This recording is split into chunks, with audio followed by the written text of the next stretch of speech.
Good afternoon, everybody. Good evening. My name is Rosalie, and I'm part of the Coassemble team. Welcome to this webinar called Coassemble Quizzes. If you can hear me and see me, please say hi in the chat. Let us know who you are, where you're calling from, what you're excited about today. I'm part of the customer success team. My name is Rosalie, and I'm actually based in Montreal, in Canada. I've got my colleague Marinda today. That's joining us from our office in Denver. So she's the one with the Coassemble logo that you're going to see in the chat. Hi, Marissa from Nashville. And we're just going to wait a couple of seconds to see. Hello, Julietto, Devin, great. Perfect. This is exciting. For those of you who don't know, we actually did a webinar about quizzes, I want to say maybe a year ago. But that's about the last time we talked about webinars, about quizzes in a webinar. So really excited to get back to it. There's been so many changes in the platform so far. So anyone that's new, very exciting to have this webinar to talk about quizzes today. Let's get started. All right. Hello, everybody. All right, so before we move forward, I just want to let everybody know, in case you don't know, we do have a new webinars page on our website. So since last week, essentially, you can just go on our website in the resource section, click on webinar, and you see all the upcoming webinar until the end of the year.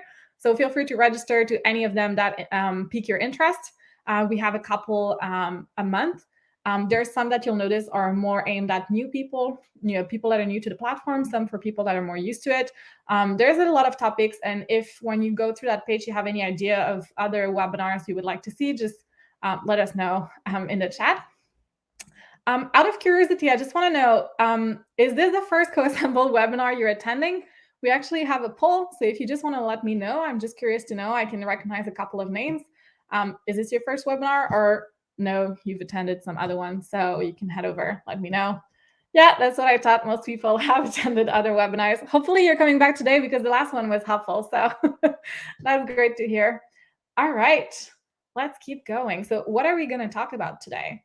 We're going to talk about when to use quizzes and when not to use quizzes. We're going to talk about alternatives, what other options you have. We're going to talk about our 11 different question types. I'm going to go through each one, tell you what they look like, how to build them, etc. We're going to talk about quiz settings. Quiz settings is something that sometimes people don't even know we have quiz settings, and sometimes they don't know what turning a specific setting is going to do. So I'm going to tell you all about that today. And we're going to chat a little bit about the quiz report, because we do have a dedicated report just for quizzes, which is awesome. As always, you'll notice I'm using a Coassemble course for this presentation. What's really cool about today, so stay tuned until the end, is we actually have a course just about quizzes. So it's very similar to what I'm going to present today, but it's actually full of content. So if after today you had so much fun, you want to review what we talked about, we're going to share the link to that course, and you can just do it all over again. So let's keep going. All right, so quizzes in Coassemble. A couple of facts about quizzes. The quiz is actually a module in Coassemble. So in Coassemble, you have the quiz module, lesson module, assignment. So quiz would be its standalone module. So it doesn't sit inside a lesson, for example. It sticks out in the navigation menu on the left. Another thing, it's really a formal assessment. And usually you would use it to make sure that learners are understanding your content. Something else to know about quizzes, you can actually create an answer pool. So this is not the same than a question pool. An answer pool would be if you have a multiple choice, for example, and you have one answer that people need to select, but you have 7 different options, you can make it so that it rotates and it only shows 4 answers at a time. So if someone was doing that question, they may have 4 different options shown to them. And then quizzes are automatically graded by the platform. So once you set them up, there's no more work for you to do. You just let it grade itself. So that's great. All right, 2 more polls and then we're done with polls. Then it's all about the chat. I want to know, did you create a quiz yet in Coassemble? And when do you use quizzes? Obviously, if you haven't used quizzes yet, that second question, you won't answer anything. But yeah, so 2 polls. I want to know, did you create a quiz yet? Yes or no? Perfect. Looks like the majority of people did. Great. And then when do you use quizzes? So if you answered yes, do you use it in all your courses, in most of your courses, or in certain courses? So I'm curious to know, after today, you may be like, oh, actually, I used it on one course, but I'll start using it on all, or vice versa. So I think for that second question, we've got kind of a lot of different answers. So that's great. Perfect. I'm also eager at the end to know if, however you're using the quizzes now, you're going to stick to that way, or you've learned something and you're going to improve your quizzes or change based on what you heard today. Great. Thank you so much. Let's move on to the next screen, which is when to use and not use a quiz. All right. To quiz or not to quiz? That is the question. All right. When should you use a quiz?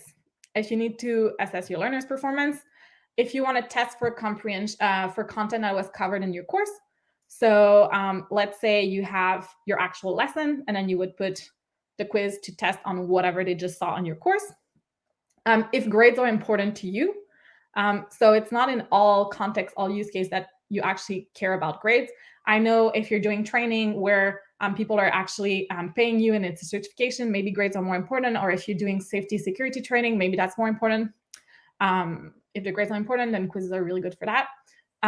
Another reason to use quizzes, there's a couple of different use cases. On top of my head, you have, compliance training. If it's a question of security or safety, you're probably really eager to get people 100% grade. Another reason, product knowledge. So if you're trying to train your sales team on selling this new product, it's good to give them the content, but you probably want to make sure they really grasp the most important USPs of your product and they really get those. So maybe you want to add a quiz for that. Another way people have used quiz is if you're trying to just do a refresher or a recap and you know people maybe at different level, maybe instead of doing a course with actual content, you just go straight and do a quiz to like assess where people are standing. And maybe that's enough. Like if people pass, then they don't need to do the course. If people don't pass, they need to do a course or they need to do like an in-person session or whatever. So a lot of use cases. Eager to hear as well if you have any specific use case that you're using that are different from those. And then let's move on to the when not to use quizzes. And if I see other ideas of how you're using quizzes, let me know. There's a lot of reason why you wouldn't want to use quizzes. If you're looking for open-ended or short answer questions, so the quizzes, like I mentioned earlier, it's automatically graded by the system, which means that the person needs to get a specific answer to get it right. So if you're looking for open-ended answer, it doesn't work. If you're looking to have question-by-question feedback, so if you want learners to know why they got a question wrong after every single question, don't use the quiz. There's a better alternative for that. If you just don't care about what the correct answer is, so sometimes you're doing a bit, your quiz is more of a reflection. So you want to give, I know some people do like a test to assess like, how good are you with finance? And then you have those different questions and you ask people, what would you do? There's no right or wrong answer, but you still want people to select something. Maybe a quiz is not the best way.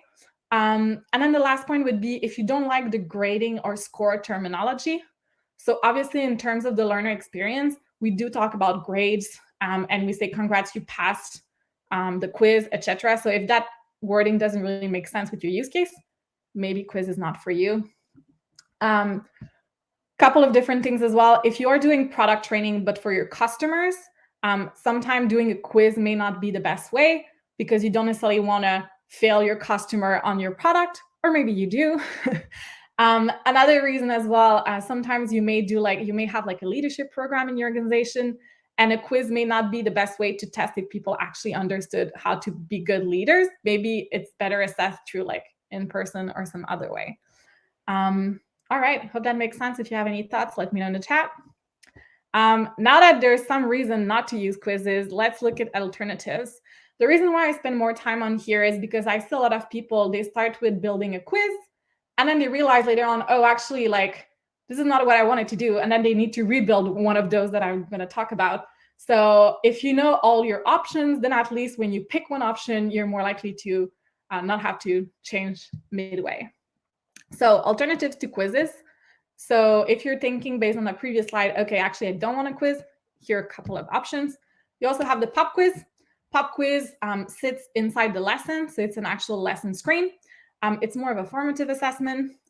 When you build a pop quiz, you've got custom feedback after each question that you can customize and say why the answer was right, why the answer was wrong. They're not graded, and people must answer it correctly before moving forward. So in the quiz, again, depending on how you set up your settings, in the quiz, if you don't answer it right, you just move on to the next question. But in a pop quiz, you need to get the answer right before moving forward. You then have the challenge. The challenge is also sitting inside the lessons. They're more of activities. They have a description and an instructor tip. So they work very similarly to your other lesson screens. The instructor tip is when you have like this little additional information and you can have voiceover. They're not graded as well, and they must be answered correctly. So they work, it's a similar experience for learners than the pop quiz. Then the assignment module is a standalone module, similar to how the quiz is a standalone module. And the assignment module is really good for open-ended answers. If you don't have a specific answer. Now, what happens with assignment, though, is it needs to be graded by a trainer. So it's kind of the opposite of quizzes. So it depends really what you're looking for. Some people, they use Coassemble to build courses, and it's part of a larger program, and assignments work really well with that in terms of like having the trainers to communicate with learners. But again, it really depends on your use case. If you are interested by the assignment, by the way, I believe next month we have a webinar specifically on assignments. So very similar to quizzes, but it's just on another topic, but the structure is going to be very similar. So just have the link here. And then the last option, the last alternative to quizzes would be surveys. So if you need to gather information from learners, but there's no right or wrong answer, and you don't want them to be blocked in your course because they answered something or not answered something. So really good to gather information. And if you want to use survey, very easy. You just need to use the embed screen, which is the lesson screen. Miranda is going to drop the link to a page that explains you all about it if you're looking into that. But yeah, essentially you then have those 4 alternatives, and then you've got the quiz. So this is about it for alternatives. Now we're just going to talk about quiz for the rest of the webinar. But I hope it makes more sense now that you've got them all compared. And with your content, you can decide which way you go. All right. So now we're getting, in my opinion, to the fun part of the webinar. We're going to dig into all those different question types. We have 11 different question types. You'll notice some of them are similar. Some of them, they literally work exactly the same. They just look different. So for each one, I'll give you a short description. I'll tell you when they're good to use or like some tips on how to use it. And also alternative templates. So if you use this template, this question, you can also use this one because they're similar. What I'll do as well is in this specific course, I also have all the questions. I actually build a question for each one. So probably what I'll do, I mean, we have the overview here, but it probably makes more sense to just show you what they look like. So I'll be going back and forth between showing you the question and a description. All right, if there's any of those questions that you have used that you like, or you use for specific content and it works well, or you have feedback about it, do share. If there's not much to say about one, I'll just move over to the next one. All right, so first one, multiple choice. I must say the multiple choice question is probably the first choice for people, is the first one on the list, and it's the one that's most familiar with everybody. Everybody's done multiple choice. So how it works is the learner selects one answer from a list of options. You can decide if you have 2 options, 3 options, however many you want. Now, small detail about this one, there can be more than one correct answer, but the learner only needs to identify one. So if you've got 4 options, maybe on the back end, you've said that option C and D are acceptable answer, but the learner on their side, they just need to select one. So if they select C or D, they're going to get a good answer. If they select A or B, they're going to get a wrong one. So that's how it works, multiple choice. Few tips, I would say make sure the wrong answer are not too obviously wrong. I mean, this is basic question building, but sometimes, yeah, if you just make it too obvious, it's kind of pointless to have a multiple choice in the first place. Something else as well, you can also add an image for the multiple choice. This is really good, especially if you're building a quiz that has like 20 multiple choice questions. Sometimes when the learner goes through each question, they look very similar. You almost don't notice that the question is different. So having those different images can be nice to be like, okay, now I just move on to the next question. This is about this because it's an image, like this is a plant image, so it's about plants. Moving on. So I would say if you didn't know there's images for those, it is possible to add images. What I'll do, I'll just show you what it looks like. So we've got our first one here. In terms of the builder side, this is how you would build it. You would check the ones that are actually accurate. And to add an image, you have this little button on the top right corner, and you can add a question image here. Now, remember earlier I was talking about creating a pool of available answers. So for all those different questions, you would be able to do that from the advanced question settings. And then you just decide to turn it on. And then in this specific case, I believe I have 3 options. So number of answer to display. If I do 2, then it's going to pick 2 of the 3, including the one that's actually correct. Now, little hack, if you have 4 options and you want the options to always be presented to learners in a random order, so the order to change every time, if you create a pool and you put the same number than the number of options you have, then automatically it's going to switch them. So it doesn't have to be that it takes a smaller number. If you just want them randomized, that's just how you would do it. So here I would just put 3. Perfect. So this is, and you have this every single screen. By the way, parentheses, whichever screen you're using, you see this button, just click on it to see what other options you have. This is just best practice. All right, and then I'll just show you in terms of what that looks like for the learners. What's the tallest building in the world? This is what I meant by the image. Looks nice. Let's see, is it the Eiffel Tower? I'm not sure. Now, because it's a quiz, they won't tell me if I get it right or wrong. So yeah, this is for the first question. Let's go back to the second one. All right, true or false? True or false, again, very basic. The learner decides if the statement is true or false. I would say when you're building this question, make sure that there's no ambiguity in your statement. So like by reading the question, the person should not be wondering, oh, I'm not sure what they mean by that. Yeah, so that's for the true or false. Again, very basic. I would say, let me just go back here. When you're building it, very easy. That's about it. There's not much to it. Oops. I'll just open the questions in another tab. All right. I'll just have it here. All right. Let's have a look at the multiple choice. Yep. True or false. So you just select true, and then I'll move on to the next one. Perfect. So this is how it looks like. You'll also notice an alternative one would be the multiple true or false that we're going to get to in a little while. All right. So next question would be input text. So input text, we get a lot of confusion for that one. It's not on you, it's on us. So how it works is the learner needs to type in the answer in the exact same word. And I would recommend using something very simple. So just a word or just a number. Now, how it works, I would say try to use question where the answer is, 1 word or 2 word max.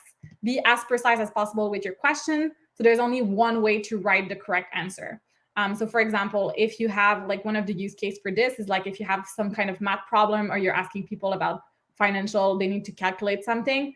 If you're asking for the answer, you would need to say, write the answer in numbers with the $sign or without the $sign. Now, if you don't do that and someone would write it with a $sign and in the valid answer, you didn't put the option with the $sign, people will keep getting it right, getting it wrong. So when you're using the input text and you're entering what potential good answers could be, just make sure you put all the possible alternative. So if someone types it in number, types it in letter, put a $sign before, after, etc., like everything you can think of, so that the person will not get stuck on that question. Yeah, so really good for math problem and so forth. And I'll just show you what it looks like, an example.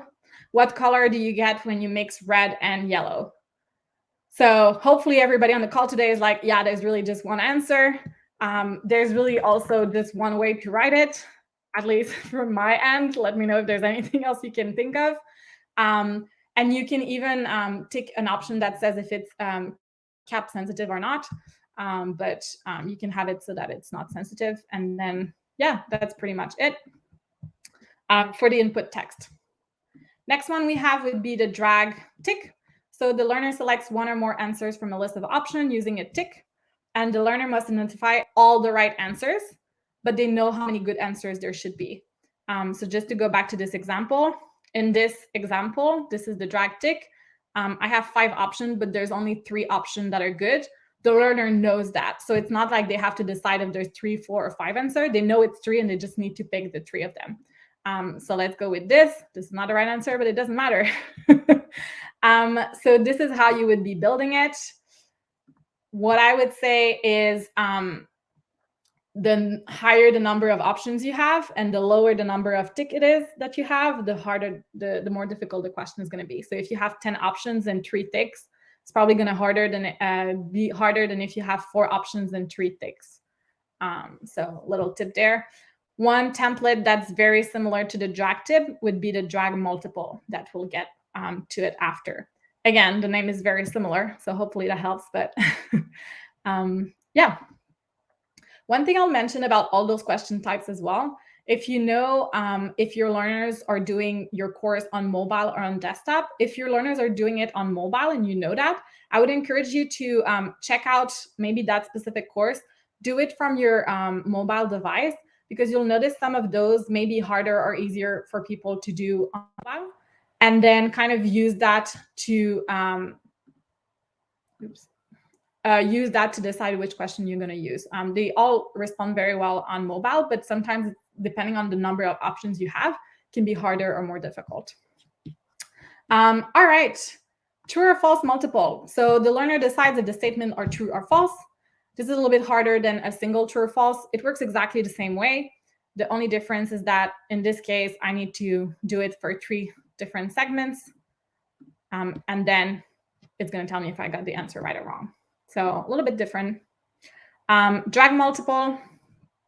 The learner selects 1 or more answers by dragging them to the right.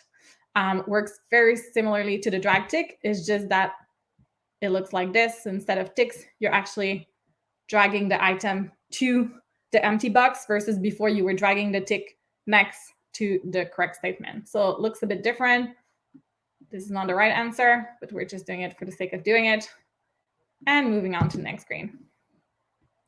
Next one we have would be match corresponding. Match corresponding, so the learner matches pairs of text by selecting their counterpart from a drop-down menu. You can match counterpart, or you can match opposite, or match whatever else it makes sense to match. So it's not because it's called corresponding that has to be one specific thing. This is what it looks like. So if I want to know what sport Serena Williams goes with, I just go here, and then I select the right option here, and so forth. I actually need to select option. I know these are not the right answers. I'm not a sports expert, but it's just for the sake of time. I am picking some options. So this is how it works. I would say one recommendation for the match corresponding, when you're pairing them up, try to have your statement not be too long. And if you have long statements, then the statements that are on the dropdown, keep those short, and the one that are actually shown on the question, keep them longer. Like if you have some long statement and some short, keep the long ones in the question and the short one in the dropdown. If that makes sense. Match sequence. This is one of my favorite screens. I don't know, favorite questions. I don't know if anybody has used this one. It's really fun. It's also a really good exercise for learners. So you're basically asking learner to drag items in the correct sequence. So the more items you have, the harder it is. Just to show you an example, here we're asking people to put the steps in order for scheduling a Zoom meeting. There's 5 steps. I think I put 6 here, my bad. So the learner would just be dragging them in the right order. Now, the more steps you have, the more difficult it is. And then you just go on and move to the next one. This is also a really good template for task prioritization. You can put products in order of how much money they bring to your company, anything you want. Drop down. So for the drop down, the learner selects the right answer from a drop down menu. This can be inserted at the end of a statement, in the middle of a sentence, whatever you want. You can have many drop downs in the same question. So people often struggle finding out what that looks like. It's probably not the best example, but here you have to fill in the lyrics from John Lennon's songs. So imagine there's no, and then boom, what should the person do. So here you can have 2 options, 3 options, however many you want. So heaven, blah, blah, blah. You continue reading the text. Oops, here's another option I need to select.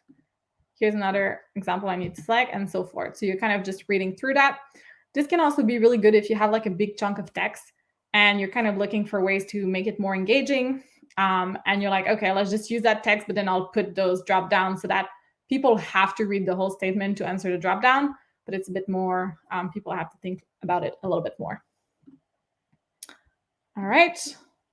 Then we've got the multiple image choice. So the learner select one image from a list of options. I would say this works very similarly to the multiple choice question, but instead of having statements or words people choose from, they choose from images. So let's have a look what that looks like. Yeah. Which of these apps is not owned by Facebook? So you have your images and then you pick an option. It works the same that there can be more than one correct answer, but the learner only needs to select one. So very similar in that way. Yep. And then the final question, which is also very, very nice. I think I said the match sequence was my favorite, but I think this is like my second favorite. If you've got images, this is a really nice one. The drag and drop, the learner drags images to their correct label. And you can have fake options. So here, wondering how big a baby is at different stages of pregnancy, try to match the image with the month that you're at. So here, this looks really nice because the learner is dragging, and I don't know why this is not working. There you go. So you're dragging it to those different, and you see once I drag it, it kind of shows on the left side. So it looks really, really neat for learners. Now, what the fake option is when you're building, you could actually have like 6 images if you want, but only 4 options here. So there may be 2 images that don't belong anywhere. So that's a pretty cool template, especially if you have some visual content, if you've got some products and you need to match them with the name, or you've got, when you're onboarding new people and you've got a lot of key people in the team and you want to make sure people know who is who. So you could do that, and so forth. All right, so this is about it for all the different question types. I hope this was really insightful. There's 11. I would encourage you, if you haven't used all of them, to check out a couple. Probably you're already thinking like, oh, this would be really good for this type of topic, hopefully. And what I wanted to do for the rest of the webinar, I understand we have 3 minutes left, so we may go over. If you need to step out, that's okay. We'll send you the recording.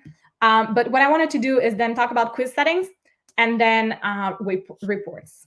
So let's go back to our edit mode. What are quiz settings? What is that for? Essentially, when you're building your course, of course, while you're building your quiz, of course, you're adding different questions. But there's a couple of options you can tweak to change your learner experience. So basic, when your learner goes to the quiz, they are presented with a series of questions. They answer them one by one, like I just did now. They go all the way to the end. Not stressful at all. It's really fine. And then at the very end of the quiz, they get kind of this recap screen with little ticks that tells them which answer they got right or wrong and the grade. Now, what are things you can change in terms of that experience for your learners? Essentially, when you build your quiz here, you have those 3 dots, and you can click on module settings here, and you'll have this really nice pop-up. So this is all the things you can set up and change. So I'm going to go over each one.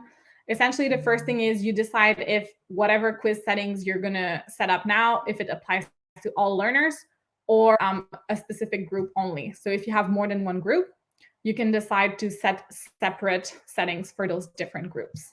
So you do that at the top. Then quiz attempt settings. So you can allow unlimited attempts, or you can say the person can try only once or 2 times. This completely depends on the type of quiz you have. But yeah, you have this option here. So in my case, I allow unlimited attempts. So when they get to the last screen, they'll have a retry button and they can keep clicking on it until they get it right. Now, what to do on reattempting the quiz? This is key. Of course, if you just allow 1 attempt, you don't really care about the rest. But if you have more than 1 attempt, what should the experience for learners be?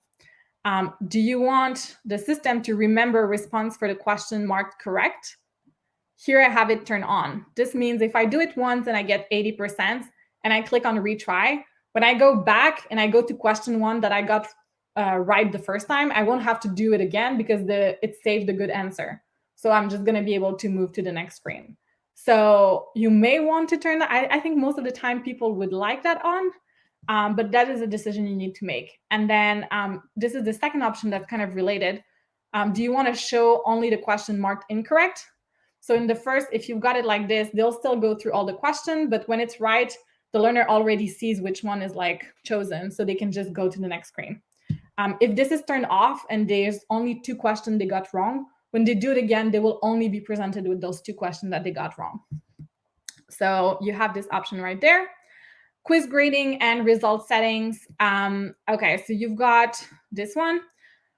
Passing grade required for completion. So if that is required and that option is on, that means the learner needs to reach the pass threshold. So if it's 100%, it means they need to get 100% before being able to move on to the next module or to pass the course. Now, if you're struggling, because a lot of people do the quiz and then this is turned on and nobody can move forward, it's because maybe your quiz is too difficult, but also maybe that tells you like you want to turn that off because you don't want people to be blocked because of that. Of course, your passing grade can be a big influence. So you can decide to turn that on, but you could also first just decide to lower your passing grade if you see a lot of people are getting it wrong, or change your quiz altogether. Determining grade form, if you allow more than 1 attempt, is just for you to decide if whatever the highest grade was, it retained, or if it's the latest attempt. And grade quiz according to part of questions or whole questions. So part of questions, let's say you have multiple true or false. Does the person need to get do they get like a 2 out of 3 for this question, or they just get 1 point for the whole question? So that's something you want to decide. Yeah, you've got it there. And then hide details of result. So like I mentioned, after you complete the whole quiz, you have like a summary page and you've got little X's and check marks next to each question to know like if they got it right or wrong and what the right answer was if they got it right. You can decide to hide that.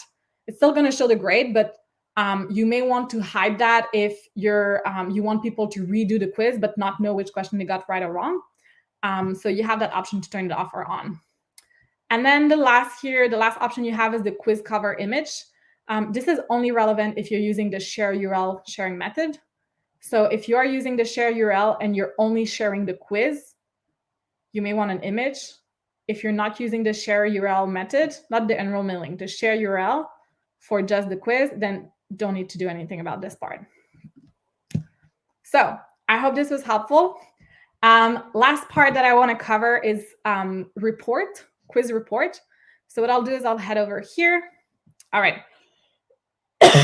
The quiz report is super nice because you can get a lot of valuable insights. We also have a webinar about just reports, but I just want to focus on quizzes here. You can access the quiz report from here and then the quiz reports here. Type of info you'll get is you always get like an overview stats. So I was just here just in case people are wondering from the quiz. Oh no. So if you click on the quiz report, you'll see all the quiz modules that you have included in all your course. Okay, I'll just go here. Then I selected the quiz called SAIL Pre-Test. You can see there's 17 people enrolled, some high-level stats. I can export this. And what I'm seeing here is what the questions are, how many people answered it correctly, and average time spent. So I can easily check and be like, oh, this is the one that people struggled the most with because it's 16 people got it right. Or actually, I think I put it in the wrong order. Okay, I think this question doesn't work, but anyways, usually you can order it.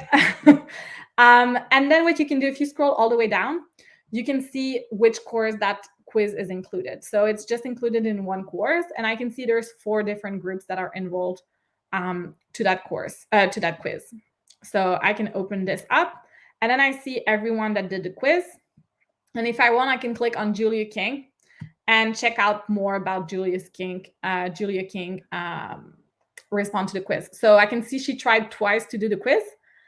She got this grade. So that's great. She spent that much time. Here I can see this is the accepted attempt, and it's the second time she tried it. And I can actually see results for the first attempt and the second one. And just to show you in terms of report, you have really insightful things. So you have the actual question, but also the different options, and you can see this is what she selected and how much time she spent on it. So here, for example, I think this was probably a tick. So you had to tick 3 options, and I ticked 2 correctly, but this one was wrong, and so forth. So you can go through that and kind of get a lot of information from that.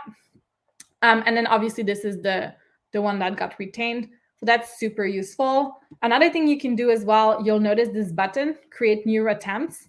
So let's say you set up your quiz and it's only allowing for 1 attempt per person because you don't want people to reattempt it. You still have the option to override that and grant a new reattempt just for a specific person. And you would do that from inside the report. So that's really useful that you have that option. And yeah, this is about it. This is really useful as well if you're doing live session, or if you have a new person that gets on board in your company that does a really big quiz and you have kind of a follow-up in person with that learner. You may want to refer to that quiz report before talking with them, and then you can kind of go off that. So that report is definitely super useful. This is kind of it for quizzes, guys. What I will say before we end is I believe Miranda already shared the course about quizzes that you can consult after today's webinar. We also have a survey. If you can fill it in, it's about today's webinar. Just gonna drop it in here.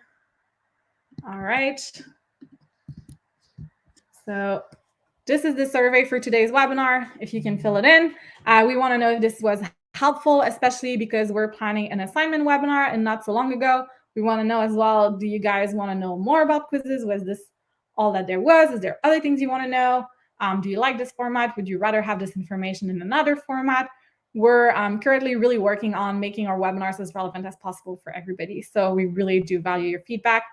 And then, yeah, so the first link is the webinar form for feedback for the webinar. Second one is the actual course for learning about quizzes, which is very similar to the webinar. And then we have our webinars page if you want to register to any other webinars. This was great, guys. If you have any feedback as well, please share it with us on the chat. If you want to keep talking about quizzes after today, just hit us on the chat, and Miranda and I will be there to reply to you and keep the conversation going. So thank you very much. And after we close this webinar, you'll also get the recording of the session via email. So thank you very much, and I hope to see you very, very soon.